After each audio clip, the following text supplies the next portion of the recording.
බැරි වෙච්ච ඒවා ගැන වද වෙවි ඉන්න එපා. ඒවා හදන්න කරන්න පුළුවන් උපරිම එක. අනවශ්‍ය විදියට හිතන්න යන්න එපා. කරන්න බැරි වෙච්ච ඒවා හිතන්න යන්න එපා. බැරි වෙයිද කියලා හිතන්න යන්න එපා. පුළුවන් වෙයිද කියලාත් හිතන්න යන්න එපා. වැඩ කරන්න. මැෂින් වගේ වැඩ කරන්න. ඉමෝෂන්ස් වලට ආව හැන්ඩල් කරන්න දෙන්න එපා. තරහ යන මැති තරහ ගන්න එපා. ඒක නවත්තන්න පුළුවන් අපිට. හිත ඉන්න එක නවත්තලා පුළුවන්ද දන්නේ නේද? දන්නේ ඉතින් කරලා බලන්න. ඒ කියන්නේ දන්නේ කියන්නේ එහෙම කරලා කරණෙවුන් ඉන්නවා. ඒකට උන්ට හරියනවා. එම තමන්ගේ විදිය කියලා නිශ්චිත එකක් නෑ. හරිද? ඔයාට ඒක ඩිසයිඩ් කරන්න පුළුවන්. විශේෂයෙන්ම ඔය වයසේ මිනිස්සු කියන්නේ තමන්ගේ විදිය වැඩිපුරම වෙනස් කරන්න පුළුවන් වයස.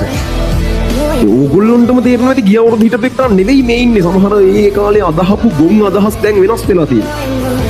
ඒ කියන්නේ එහෙම පැහැදිලිව වෙනස් වෙන්න පුළුවන්ම කාලේ ඕගොල්ලෝ ඉන්නේ. වැඩිපුරම එක්ස්පීරියන්ස් එකතු වෙන කාලේ ඕගොල්ලෝ ඉන්නේ.